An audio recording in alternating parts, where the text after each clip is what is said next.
Tanto que as as taxas, né, comunidades, né? de feminicídio aumentaram Exatamente. muito desde a pandemia, né? Então a gente entende que isso mais do que nunca precisa ser falado, né? Aumento de divórcio, a taxa do aumento de divórcio bateu recorde, né? Então a gente Precisa de precisa informação, olhar né? essa realidade, entender, né? Isso é um sintoma. Quando a gente fala de sintoma é aquela coisa, eu tô com uma infecção na garganta, né? Eu tive febre. A febre é um sintoma, é algo que sinaliza que tem alguma coisa. Então, se a gente olhar e pensar o aumento de uma série de índices aí que falam dessa questão da violência da mulher, a gente, não sei você, mas eu tenho, acho que todo mundo recebido notícia de o tempo inteiro uma mulher, Diariamente. É. diariamente uma mulher sendo morta, Tem as estatísticas que são né? apresentadas, né? Tanto nos jornais como nas Sim, redes nas redes sociais. sociais. É, Então, isso é um sintoma de alguma coisa, a gente não pode ignorar isso. O que que isso está significando? O que que isso quer dizer? Até porque quando uma coisa ela aumenta, sinaliza crise. Crise, ao mesmo tempo, né, é um, algo que pode gerar uma oportunidade, né, algo novo. Então, algo está se quebrando, uma dinâmica ali não está sendo mais benéfica para nenhum dos lados. Então, a crise vem para trazer algo novo, já que a gente está falando tanto desse novo, né? Então, é difícil olhar nesse sentido, olhar e falar, nossa, né, uma crise dessa proporção com aumento significativo, mas isso representa que algo que provavelmente ficou abafado durante muito tempo e agora explodiu e a gente precisa olhar para isso. Então, é isso que a gente exatamente. Então, quer olhar, vira né? até uma variável epidemiológica, estatisticamente, se for analisar, né? Sim. As questões de um índice grande de morte. Então, eu acho que é a educação. A gente precisa trabalhar bastante isso até dentro de casa, né? Por mais Uhum. que às vezes não tenhamos contatos próximos ou as pessoas que não têm contato com essa realidade, mas precisa ter um discernimento social, né? É uma crise social.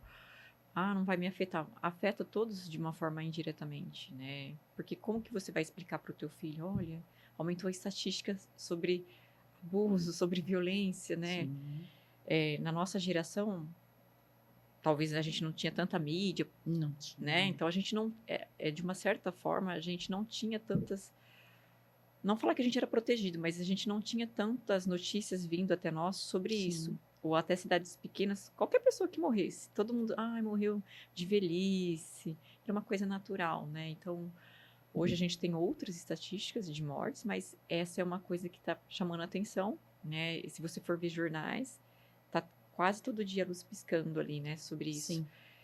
E é um fator social. Eu Todos acho, temos que responder, né? sim, até essa das crianças, né? Eu acho que eu vejo, tenho, né, a Laura, minha filha, ela vai fazer 12 anos. Então, assim, como ela vê a gente no projeto, né? Ela vê a gente fazendo. E por mais que seja um assunto muito complicado, é algo que eu converso com ela, né? O namoro legal. O que, que é um namoro? Não que ela vai namorar agora, ainda não, muito cedo. Mas quando ela for namorar, né? Eu acho que é conversar também sobre isso e já começar a informar ela, né? Fazer uma educação emocional com essa menina, né? Falar o que, que é permitido, o que, que é legal quando você se apaixonar por alguém. Eu acho que é desde cedo que a gente E com precisa, meninos também. né? Sem sombra de dúvida, né? Principalmente com os meninos. E eu acho que isso também vem acontecendo. Então, olhar para essas crianças e trabalhar a questão da educação emocional dela, né? O que, que é legal numa paquera, o que, que é consentimento, né? A questão de chantagem emocional. Então, a gente precisa trazer, e eu achei muito legal, porque a Laura, da maneira dela, né? Um dia ela no colégio ela estava precisando fazer um projeto, levar um projeto para a prefeitura, e ela falou que ela tinha pensado numa ideia. E a ideia era ela estava um pouco informada com a quantidade de que era conselheiros tutelares, tinha pouco para o tamanho de Bauru, e que não sei o quê, e ela com a crítica dela, né? Ela falou: mãe, a gente está pensando em montar então um projeto para trazer formação e as crianças também podem se engajar. Eu olhei assim, teve um lado, falei, ah, tá, você quer defender? Sim, mãe, a gente precisa defender os vulneráveis de uma certa maneira. E eu olhei aquilo, um lado, falei, nossa, ela já tá entrando em contato com uma realidade tão difícil de algumas coisas, mas ao mesmo tempo eu falei, será que eu naquela época tinha esse tipo de informação?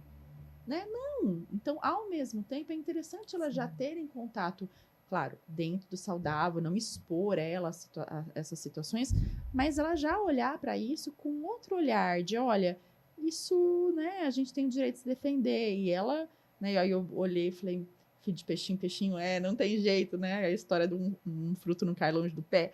E isso, ao mesmo tempo, me trouxe esse olhar de falar, é isso aí, né? E ela acompanha, né? Quando a gente Mas fez é o o ambiente, é o que eu te evento, falei, né? O o ambiente. ambiente. Quando a gente fez o evento lá do encontro de mulheres, ela tava lá, andou pra lá, andou pra cá. Eu falo, olhar pra minha filha e também ela ver que eu tenho uma proposta, é também trazer essa referência pra ela, né? Dela poder também escolher quando ela for namorar uma pessoa legal, dela saber o que significa um relacionamento saudável.